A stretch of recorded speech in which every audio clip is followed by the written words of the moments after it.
जय जगन्नाथ बंधुगण। आज हूँ 6 मे 2025 मंगलवार, बैशाख मास शुक्लपक्ष नवमी एवं मेष 23 दिन।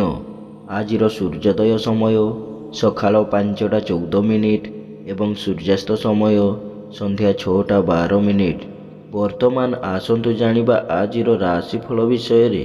प्रथमे जानिबा मेष राशि विषय। मेष राशि आज शुक्लपक्षर द्वितीय चंद्र एवं मंगलवार और रविंक नक्षत्र भोग हेउथिबारु धन संपद वृद्धि पाइब एवं विभिन्न उत्सरु धन प्राप्ति हेबो।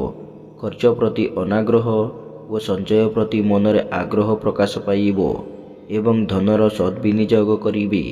वाणिज्य व्यवसाय और परिवहन रे आय अति उत्तम हेबो एवं आर्थिक स्थिति रे उन्नति आसिबो। कर्म रे सफलता मिलने मध्य किछि समस्या देखा देबो। जेउमानंकर द्विजा मेष सेमाने आज सुफल पाइबे। आपणक पय आज शुभ रंग गेरुआ, शुभ संख्या 6। आज आपण प्रभु हनुमान को आराधना करंतु। आपणक दिनटी भलरे कटिबो। तापर जानिबा वृष राशि विषय रे। वृष राशि आज श्रीचंद्र जगु मनरे प्रसन्नता, परिवार रे सुख शांति, स्वजन रे सुसंपर्क, पड़ोसी साहाय्य सहयोग एवं समस्तंकर प्रशंसार पात्र हेबे। पुत्र कन्या भातृभग्नी वैवाहिक कर्मर आयोजन करिवे किंबा कौनसी वैवाहिक कर्म रे जोग देबे। आमद प्रमोद मौज मजलिस रे अधिक आग्रह रहिबो एवं चालीचलन व्यवहार कथबार्ता मार्जित एवं सर्वजन आदृत हेबो। वाणिज्य व्यवसाय और परिवहन रे आय अति उत्तम हेबो एवं कर्म रे सफलता और सहकर्मी सहयोग मिलिबो। जेउमानंकर रोहिणी और मृगशिरा वृष सेमाने आज उपकृत हेबे। आपणक पय आज शुभ रंग नील, शुभ संख्या 4। आज आपण माँ कमला को आराधना करंतु। आपणक दिनटी भलरे कटिबो। तापर जानिबा मिथुन राशि विषय रे। मिथुन राशि आज द्वादश चंद्र जगु आय 5 टंका हेले व्यय 25 टंका हेबो एवं अଯଥା खर्च बद खर्च वृद्धि पाइब। मनरे अस्थिरता, परिवार रे मनोमालिन्य एवं ठीक समय ठीक निष्पत्ति नेबारे असमर्थ हेबे। मन अस्थिर और विषादग्रस्त रहिबो एवं समय रे ठीक निष्पत्ति नेबारे असमर्थ हेबे। चालीचलन व्यवहार विवादीय हेबो। वाणिज्य व्यवसाय और परिवहन रे आय ठारू व्यय अधिक हेबो एवं कर्म रे विफलता और समस्त कर्म रे अଯଥା विलंब देखा देबो। जेउमानंकर आद्रा मिथुन सेमाने आज सतर्क हेबे। आपणक पय आज शुभ रंग कॉफी, शुभ संख्या 12। आज आपण भगवान विष्णु को आराधना करंतु। आपणक दिनटी भलरे कटिबो। तापरे जानिबा कर्कट राशि विषय रे। कर्कट राशि आज एकादश चंद्र मंगलवार एवं रविचंद्र उभयंक नक्षत्र भोग हेउथिबारु मनरे उन्नत चिंताधारा उच्चाभिलाष प्रकाश पाइब एवं उन्नतिमूलक कर्म रे ध्यान अधिक रहिबो। नूतन व्यवसाय आरंभ किंबा विदेश यात्रार सुजोग जुटिबो एवं मूल्यवान धातु भूमि और जानवाहन क्रय करिवे। समस्त गुरुत्वपूर्ण निष्पत्ति नेबारे समर्थ हेबे एवं आयर किछि अंश स्थायी जमा रखिबे। वाणिज्य व्यवसाय और परिवहन रे आय अति उत्तम हेबो एवं कर्म रे सफलता और पदवी मिलिबो। जेउमानंकर पुनः बसु और अश्लेषा कर्कट सेमाने आज उपकृत हेबे। आपणक पय आज शुभ रंग धला, शुभ संख्या 7। आज आपण माँ मातंगी को आराधना करंतु। आपणक दिनटी भलरे कटिबो। तापर जानिबा सिंह राशि विषय रे। सिंह राशि आज दशम चंद्र मंगलवार एवं रविंक नक्षत्र भोग हेउथिबारु उन्नतिमूलक कर्म रे ध्यान अधिक रहिबो एवं महत व्यक्तिंक सानिध्य लाभ करिवे। मनरे दृढ़ आत्मविश्वास वृद्धि पाइब एवं मनोबल दृढ़ रहिबो। समस्त कर्म रे आशा ठारू अधिक सफलता मिलिबो एवं समस्त कर्म रे समयानुवर्तिता प्रकाश पाइब। वाणिज्य व्यवसाय और परिवहन रे आय जहा हेले मध्य मनरे आत्मसंतोष और आत्मतृप्ति रहिबो। ଯେଉଁମାନଙ୍କର ପୂର୍ବା ଫାଲ୍ଗୁନୀ ସିଂହ ସେମାନେ ଆଜି ଉପକୃତ ହେବେ। ଆପଣଙ୍କ ପାଇଁ ଆଜି ଶୁଭ ରଙ୍ଗ ଲାଲ, ଶୁଭ ସଂଖ୍ୟା 11। ଆଜି ଆପଣ ମା ମାଣିକେଶ୍ୱରୀଙ୍କୁ ଆରାଧନା କରନ୍ତୁ। ଆପଣଙ୍କ ଦିନଟି ଭଲରେ କଟିବ। ତାପରେ ଜାଣିବା କନ୍ୟା ରାଶି ବିଷୟରେ। କନ୍ୟା ରାଶି ଆଜି ନବମ ଚନ୍ଦ୍ର ଯୋଗୁଁ ଗୁରୁଜନଙ୍କ କୃପା, କ୍ଷମତାଶାଳୀ ବ୍ୟକ୍ତିଙ୍କ ସହାୟତା ଏବଂ ରାଜନୈତିକ ବ୍ୟକ୍ତିଙ୍କ ଶୁଭ ଦୃଷ୍ଟିରେ ରହିବେ। ପରୋପକାର, ସମାଜ ସେବା ଓ ଧାର୍ମିକ କର୍ମରେ ଅଧିକ ଆଗ୍ରହ ରହିବ ଏବଂ ମହତ ବ୍ୟକ୍ତିଙ୍କ କୃପା ଲାଭ କରିବେ। ଆର୍ଥିକ ସ୍ଥିତିରେ ଉନ୍ନତି ଦେଖାଦେବ ଏବଂ ଆୟର ନୂତନ ମାର୍ଗ ଖୋଲିବ। ବାଣିଜ୍ୟ, ବ୍ୟବସାୟ ଓ ପରିବହନରେ ଆୟ ଅତି ଉତ୍ତମ ହେବ ଏବଂ କର୍ମରେ ସଫଳତା, ଉଚ୍ଚ ସମ୍ମାନ, ଉଚ୍ଚ ପଦବୀ ମିଳିବ। ଯେଉଁମାନଙ୍କର ହସ୍ତା ଓ ଚିତ୍ରା କନ୍ୟା ସେମାନେ ଆଜି ଉପକୃତ ହେବେ। ଆପଣଙ୍କ ପାଇଁ ଆଜି ଶୁଭ ରଙ୍ଗ ମେରୁନ୍, ଶୁଭ ସଂଖ୍ୟା 8। ଆଜି ଆପଣ ମା ଛିନ୍ନମସ୍ତାଙ୍କୁ ଆରାଧନା କରନ୍ତୁ। ଆପଣଙ୍କ ଦିନଟି ଭଲରେ କଟିବ।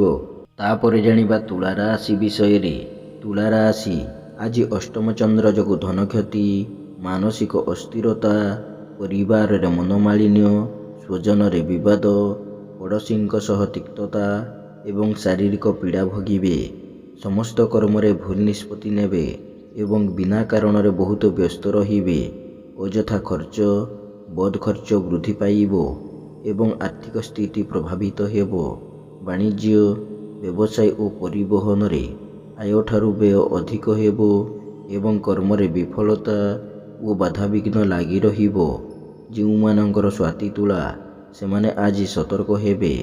ଆପଣଙ୍କ ପାଇଁ ଆଜି ଶୁଭ ରଙ୍ଗ ସିଲଭର, ଶୁଭ ସଂଖ୍ୟା 4।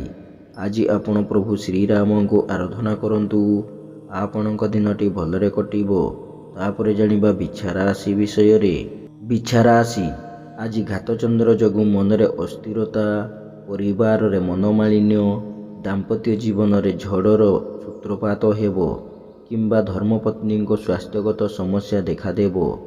ମୂଲ୍ୟବାନ ପଦାର୍ଥ ନଷ୍ଟ କିମ୍ବା ହଜିଯାଇପାରେ ଏବଂ ଆର୍ଥିକ ଠକାମିରେ ପଡ଼ିପାରନ୍ତି। ପରିଚିତ ମହିଳାଙ୍କ ସହ ବିବାଦ କିମ୍ବା ତାଙ୍କଠାରୁ ଅପମାନ ମିଳିପାରେ।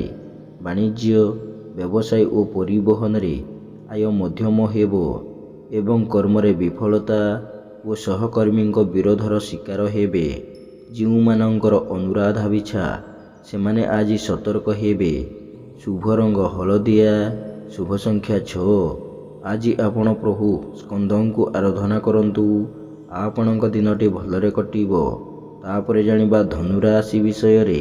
ଧନୁ ରାଶି ଆଜି ଷଷ୍ଠ ଚନ୍ଦ୍ର, ମଙ୍ଗଳବାର ଏବଂ ରବିଙ୍କ ନକ୍ଷତ୍ର ଭୋଗ ହେଉଥିବାରୁ ମୂଲ୍ୟବାନ ଧାତୁ, ଭୂମି ଓ ଯାନବାହନ କ୍ରୟ କରିପାରନ୍ତି। ରୋଗ, ଋଣ, ଦୁଃଖ, ଶୋକ, କ୍ଲେଶ ଓ ମାନସିକ ଅବସାଦରୁ ମୁକ୍ତି ମିଳିବ ଏବଂ ଦେହ ମନ ସୁସ୍ଥ ରହିବ। ଶତ୍ରୁମାନେ ମିତ୍ରତାର ହାତ ବଢ଼ାଇବେ ଏବଂ ଆପଣଙ୍କ ବକ୍ତବ୍ୟରେ ସମ୍ମୋହନର ଶକ୍ତି ରହିବ।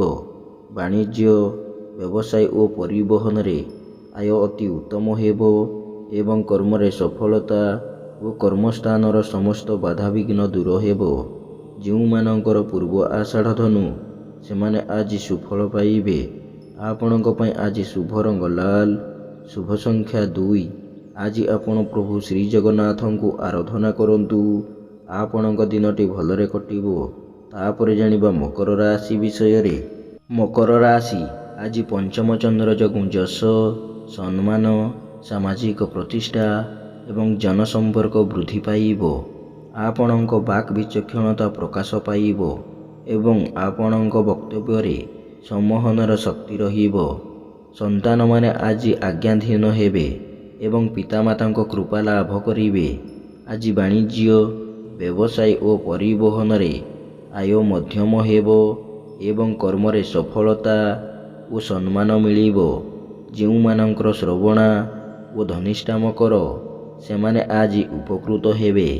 ଆପଣଙ୍କ ପାଇଁ ଆଜି ଶୁଭ ରଙ୍ଗ ବାଇଗଣୀ, ଶୁଭ ସଂଖ୍ୟା 6। ଆଜି ଆପଣ ମା ଦୁର୍ଗାଙ୍କୁ ଆରାଧନା କରନ୍ତୁ। ଆପଣଙ୍କ ଦିନଟି ଭଲରେ କଟିବ। ତାପରେ ଜାଣିବା କୁମ୍ଭ ରାଶି ବିଷୟରେ। କୁମ୍ଭ ରାଶି ଆଜି ଶୁକ୍ଳପକ୍ଷର ଚତୁର୍ଥ ଚନ୍ଦ୍ର ଯୋଗୁଁ ଗୁରୁଜନଙ୍କ ସହ ବିବାଦ, କ୍ଷମତାଶାଳୀ ବ୍ୟକ୍ତିଙ୍କ ସହ ଶତ୍ରୁତା ଏବଂ ରାଜନୈତିକ ବ୍ୟକ୍ତିଙ୍କ ଆକ୍ରୋଶର ଶିକାର ହେବେ। ବାଦବିବାଦ, ସ୍ୱାସ୍ଥ୍ୟ, ଆର୍ଥିକ କାରବାର, ସ୍ୱଜନ ପରିଜନଙ୍କ ସହ କଥାବାର୍ତ୍ତା ଏବଂ ଯାନବାହନ ଆରୋହଣ କାଳରେ ସତର୍କ ହେବେ। ଧନକୁ ନେଇ ବିବାଦ ଓ ମାଲି ମକଦ୍ଦମାରେ ପଡ଼ିପାରନ୍ତି ଏବଂ ମୂଲ୍ୟବାନ ପଦାର୍ଥ ନଷ୍ଟ କିମ୍ବା ହଜିଯାଇପାରେ। ଆଜି ବାଣିଜ୍ୟ ବ୍ୟବସାୟରେ କ୍ଷତି ଦେଖାଦେବ ଏବଂ କର୍ମରେ ବିଫଳତା ଓ ସମସ୍ତ କର୍ମ କଣ୍ଟକ ସଦୃଶ ମନେ ହେବ। ଯେଉଁମାନଙ୍କର ଶତଭିଷା କୁମ୍ଭ ସେମାନେ ଆଜି ସତର୍କ ହେବେ। ଆପଣଙ୍କ ପାଇଁ ଆଜି ଶୁଭ ରଙ୍ଗ କଳା, ଶୁଭ ସଂଖ୍ୟା 3। ଆଜି ଆପଣ ମା କାଳୀଙ୍କୁ ଆରାଧନା କରନ୍ତୁ। ଆପଣଙ୍କ ଦିନଟି ଭଲରେ କଟିବ। ଶେଷରେ ଜାଣିବା ମୀନ ରାଶି ବିଷୟରେ। ମୀନ ରାଶି ଆଜି ତୃତୀୟ ଚନ୍ଦ୍ର, ମଙ୍ଗଳବାର ଏବଂ ରବିଙ୍କ ନକ୍ଷତ୍ର ଭୋଗ ହେଉଥିବାରୁ ନୂତନ କର୍ମାରମ୍ଭ କରିପାରନ୍ତି କିମ୍ବା ନୂତନ ନିଯୁକ୍ତିର ଖବର ମିଳିପାରେ। ମନରେ ପ୍ରସନ୍ନତା, ସ୍ୱଜନରେ ସୁସମ୍ପର୍କ ଏବଂ ଭାଇ ଭଉଣୀଙ୍କ ସାହାଯ୍ୟ ସହଯୋଗ ପ୍ରାପ୍ତ ହେବ। ବାଣିଜ୍ୟ, ବ୍ୟବସାୟ ଓ ପରିବହନରେ ଆଜି ଆୟ ଅତି ଉତ୍ତମ ହେବ ଏବଂ କର୍ମରେ ଆଶାଠାରୁ ଅଧିକ ସଫଳତା ମିଳିବ। ଯେଉଁମାନଙ୍କର ପୂର୍ବଭାଦ୍ର ଓ ରେବତୀ ମୀନ ସେମାନେ ଆଜି ଉପକୃତ ହେବେ। ଆପଣଙ୍କ ପାଇଁ ଆଜି ଶୁଭ ରଙ୍ଗ ଗୋଲାପୀ, ଶୁଭ ସଂଖ୍ୟା 7। ଆଜି ଆପଣ ମା ତାରାଙ୍କୁ ଆରାଧନା କରନ୍ତୁ। ଆପଣଙ୍କ ଦିନଟି ଭଲରେ କଟିବ। ଏମିତି ପ୍ରତ୍ୟେକ ଦିନ ରାଶିଫଳ ବିଷୟରେ ଜାଣିବା ପାଇଁ ବର୍ତ୍ତମାନ ଆମ ଚ୍ୟାନେଲକୁ ସବସ୍କ୍ରାଇବ୍ କରନ୍ତୁ ଏବଂ ପାଖରେ ଆସୁଥିବା ବେଲ୍ର ଆଇକନ୍କୁ ମଧ୍ୟ ପ୍ରେସ୍ କରିନିଅନ୍ତୁ ଏବଂ ଭିଡ଼ିଓଟିକୁ ନିଜ ପରିବାର ବନ୍ଧୁବାନ୍ଧବକୁ ମଧ୍ୟ ସେୟାର କରିନିଅନ୍ତୁ। ଜୟ ଜଗନ୍ନାଥ। ନମସ୍କାର।